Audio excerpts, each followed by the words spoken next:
Bom dia, pessoal do sétimo ano, espero que todo mundo esteja bem aí. Hoje a gente vai estar trabalhando o tema colonização espanhola e fazendo a correção da atividade da semana 2 do PET 4, ok? Então vamos iniciar. A colonização espanhola. Os espanhóis, logo após empreenderem um sangrento processo de dominação das populações indígenas da América, efetivaram seu projeto colonial nas terras a oeste do Tratado das Tordesilhas. Tratado das Tordesilhas, não sei se vocês se lembram, é aquele tratado que dividia a América em duas partes, né? Uma parte que a leste ficaria, né, para o domínio de Portugal e a oeste ficaria para o domínio da Espanha. Para isso, montaram um complexo sistema administrativo responsável por gerir os interesses da coroa espanhola em terras americanas. Todo esse esforço deu-se em um curto período de tempo. Isso porque a ganância pelos metais preciosos motivava os espanhóis. As regiões exploradas foram divididas em 4 grandes vice-reinados: o Rio da Prata, do Peru, da Nova Granada e da Nova Espanha. Aqui nesse mapa vocês podem observar aqui, ó, a separação desses 4 vice-reinados e também de 4 capitanias, tá bom? Capitania Geral do Chile, Capitania Geral da Guatemala, Capitania Geral de Cuba e Capitania Geral da Venezuela, ok? Além dessas grandes regiões, haviam outras 4 capitanias, como eu disse. Dentro de cada uma delas havia um corpo administrativo, comandado por um vice-rei e um capitão-geral, designados pela coroa. No topo da administração colonial, havia um órgão dedicado somente às questões coloniais, o Conselho Real e Supremo das Índias. Ok? Vamos lá? Todos os colonos que transitavam entre a colônia e a metrópole deviam prestar contas à Casa de Contratação, que recolhia os impostos sobre toda a riqueza produzida. Além disso, o sistema de porto único também garantia maior controle sobre as embarcações que saíam e chegavam à Espanha e nas Américas. Os únicos portos comerciais encontravam-se em Vera Cruz, no México, Porto Belo, em Panamá, em Cartagena, na Colômbia. Todas as embarcações que saíam dessas regiões coloniais só podiam desembarcar no porto de Cádiz, na região da Andaluzia. A sociedade colonial espanhola era composta por mais ou menos 20 milhões de pessoas, tá certo? E a gente tem uma divisão aqui dessas classes sociais entre os chapetones e o clero, os crioulos, os mestiços e os índios e negros. Os chapetones e o clero, que representavam cerca de 1% da população, eram compostos pelos espanhóis, né, e pelos altos cargos da igreja.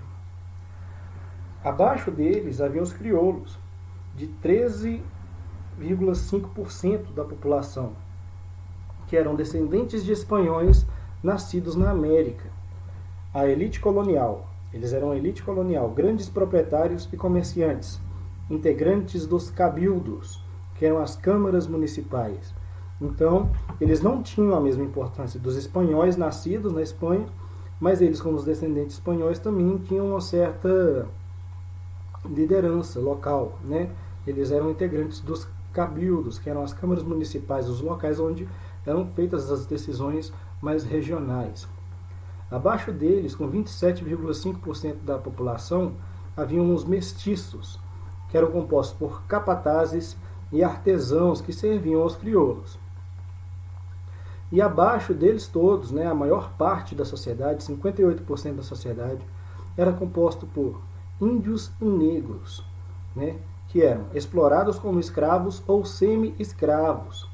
E vale mencionar aqui a prática da mita ou do repartimento, que é o que? O trabalho forçado nas minas, e a encomenda. O que era a encomenda? Trabalho servil nos latifúndios agroexportadores, também chamados de haciendas ou plantations. Qual que é a base do sistema de plantation? um latifúndio, um grande pedaço de terra, a monocultura, tá certo? Ou seja, nesse grande pedaço de terra você vai produzir só um tipo de artigo.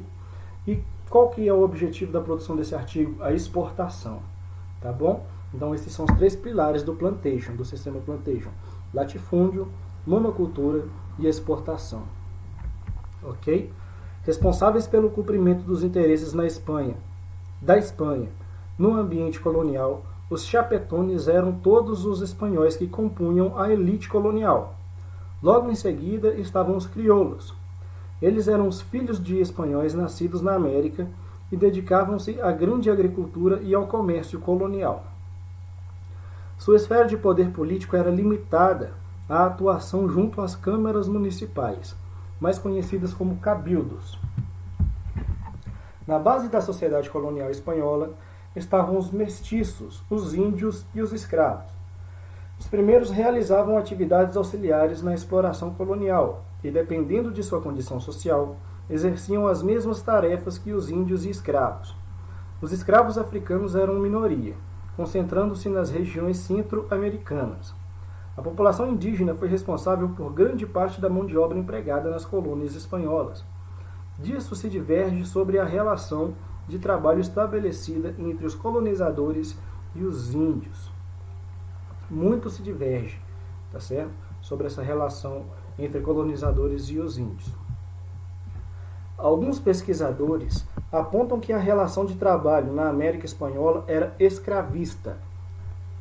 Para burlar a proibição eclesiástica a respeito da escravização do índio, os espanhóis adotavam a mita e a encomenda.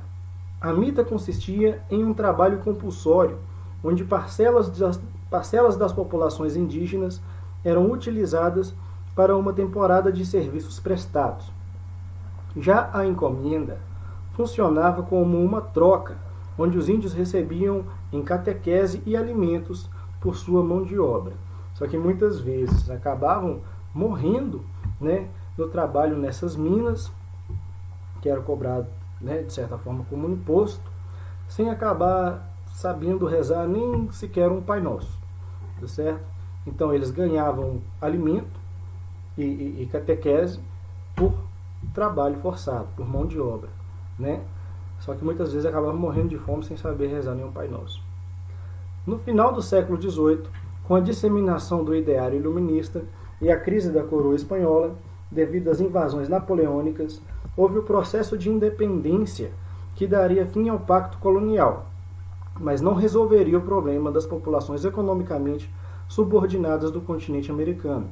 Então, quando Napoleão Bonaparte invadiu a Espanha, de certa forma, ausentou, né, o seu controle sobre as suas colônias aqui na América.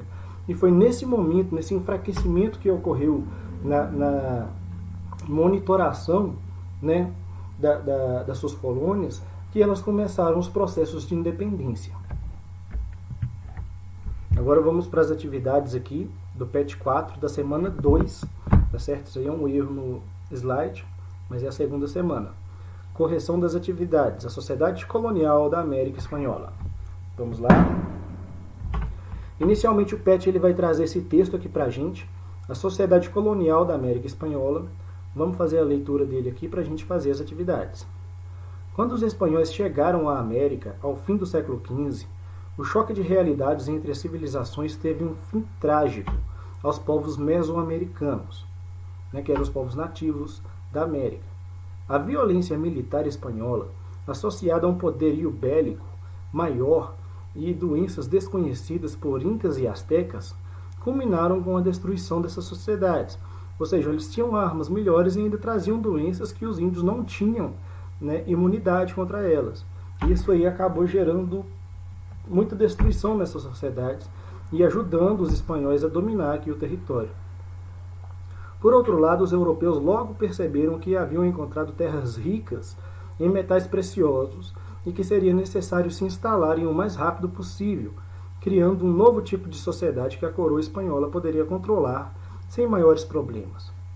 Para controlar o monopólio comercial da colônia, fiscalizar a coleta de impostos e nomear funcionários responsáveis em atuar em terras americanas, a coroa criou, no ano de 1503, a Casa de Contratação.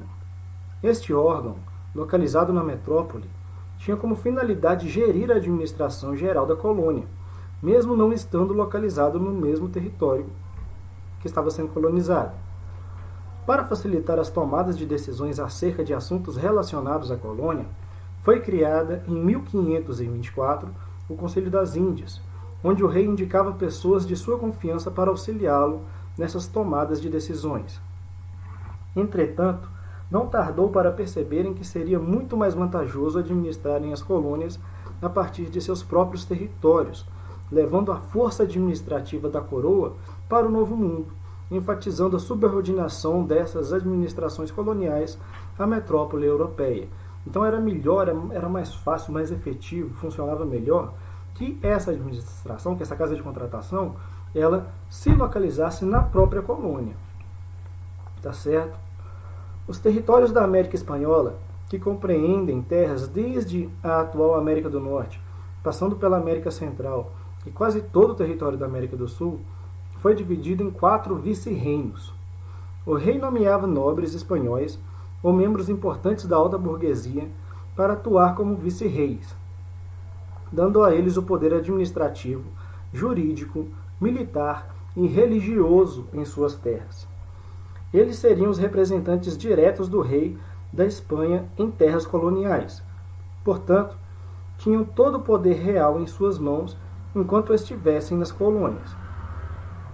Foram criados os seguintes entes administrativos: o Vice-Reino de Nova Espanha, localizado na atual América do Norte, na parte espanhola; o Vice-Reino do Peru, onde ficava o atual Império Inca; o Vice-Reino de Nova Granada, que corresponde à atual Colômbia, e o Vice-Reino do Rio da Prata, onde hoje é a Argentina.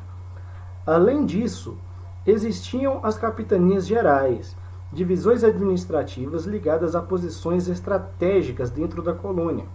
Foram criadas as capitanias de Cuba, Venezuela, Guatemala e Chile. Os vice-reis ainda buscavam exercer seu poder jurídico nas audiências, exercendo a autoridade de julgar as questões relacionadas ao vice-reino. Para resolver questões de âmbito local, uma espécie de conselho municipal foi criado, os cabildos.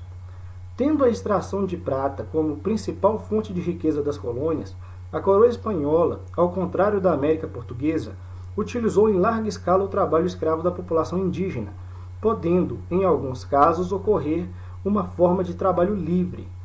Para regular essas formas de exploração do trabalho e da extração de metais preciosos, foram adotadas 2 instituições políticas, a encomienda e a mita. No caso da encomienda, os espanhóis cobravam tributos dos indígenas, que eram pagos com trabalhos nas minas, rendendo receita significativa à coroa espanhola, além de promover a catequese desses nativos. Já a mita, uma adaptação de algo que já ocorria nas sociedades incas, os espanhóis, juntamente com os chefes tribais, obrigavam as pessoas a trabalhar compulsoriamente nas minas por determinado período de tempo, sem poder ausentar-se este período. Ok? A sociedade política era diversificada e bastante hierarquizada, sempre favorecendo os espanhóis como detentores dos mais altos cargos administrativos e militares. Seguindo um esquema social em forma de pirâmide, seguem abaixo os grupos sociais em ordem de poder e representatividade dentro da colônia. Primeiro, os chapetones, pessoas nascidas na Espanha que vinham para a colônia trabalhar em funções administrativas. Geralmente ocupavam os mais altos postos públicos da administração geral, exército, clero, além de serem poderosos comerciantes, tornando-os extremamente poderosos política e economicamente. Os crioulos, filhos de espanhóis nascidos na colônia, geralmente incumbiam-se da administração dos cabildos, eram comerciantes, proprietários de terra e representavam o poder local. Abaixo deles haviam os mestiços, filhos de espanhóis com mulheres indígenas, ocupavam-se de pequenos comércios e atuavam como administradores de propriedades de campo. Depois os indígenas, não tinham muita representatividade política na colônia, raramente possuíam propriedade e realizavam pequenos trabalhos de reparo nas vilas. E os negros escravizados. Ao longo dos anos, tornou-se mão de obra essencial das colônias, realizando compulsoriamente nas plantações. Como se pode notar, a hierarquia dessa sociedade colonial é classificada de acordo com a proximidade com o sangue europeu e com as raízes da sociedade espanhola. Quanto mais espanhol a pessoa for, mais alta ela estará no topo dessa pirâmide social. Por isso, os crioulos, apesar de serem filhos legítimos, estavam abaixo na hierarquia unicamente por ter nascido na América. Ok? E aí vem as atividades. Sabe-se que a sociedade colonial da América Espanhola era pautada na desigualdade social, divisão hierárquica de trabalho e representatividade política e da exploração violenta dos mais poderosos sobre as camadas mais necessitadas. De acordo com as informações contidas no texto acima e de seu livro didático, responda. Letra A. Quais os motivos que levaram a coroa espanhola a dividir as colônias em 4 vice-reinos? O que vocês podem estar respondendo aí? A necessidade de administrar a colônia a partir de seus territórios e o controle maior do que se produzia ou se extraía na colônia. Ok? Vamos lá. Letra B. Quais eram as funções dos cabildos? O que vocês podem estar respondendo? Resolver questões legais e administrativas no âmbito local, ou seja, eram limitados, a capacidade de decisão dos cabildos, que eram como câmaras municipais. Como funcionavam os sistemas de exploração da encomenda e da mita? Vamos lá, a mita. Como que funcionava a mita? A mita consistia no trabalho forçado dos indígenas nas minas de prata e ouro, com pagamento mínimo e insuficiente para sua sobrevivência. E a encomenda? Na encomenda, a coroa autorizava o colonizador a dispor dos nativos para trabalhar nas minas ou na agricultura, desde que fossem cristianizados. Os indígenas eram agrupados em grandes aldeamentos sob o controle dos colonizadores. Número 2. No quadro abaixo, identifique os grupos sociais da sociedade colonial da América Espanhola, de acordo com as características apresentadas. Ok? Vamos lá. Grupo social da sociedade colonial da América Espanhola. Primeiro a gente tem aqui o grupo. Trabalhavam de forma compulsória nas grandes plantações. Quem que faziam isso? Os negros escravizados. Depois, geralmente administravam os cabildos. Eram filhos dos espanhóis. Os cabildos, a gente sabe, eram como câmaras municipais, Não tinham um grande poder de decisão no aspecto geral, mas eles eram responsáveis, nesses cabildos, por tomar as decisões locais. Então, quem que era a classe social que administrava esses cabildos? Os crioulos. Depois, ocupavam os mais altos cargos da colônia, como de vice-rei. Quem que ocupava um cargo tão alto, mais alto cargo da colônia? Eram os chapetones, Os espanhóis mesmo, que vinham da Espanha para cá, nascidos na Espanha, indicados pelo rei. Grupo mais numeroso. Foi bastante explorado no início da colonização. Quem que era o grupo mais numeroso? Os indígenas. E pequenos comerciantes. Não tinham muito prestígio social devido à sua origem. Quem eram esses, gente? Os mestiços, Os filhos dos espanhóis com os indígenas. Ok? A questão 3. Observe o mapa abaixo e, com o auxílio de um atlas geográfico ou da internet, responda. A letra A. Quais países atuais estão inseridos nos territórios que antes pertenciam a cada vice-reino?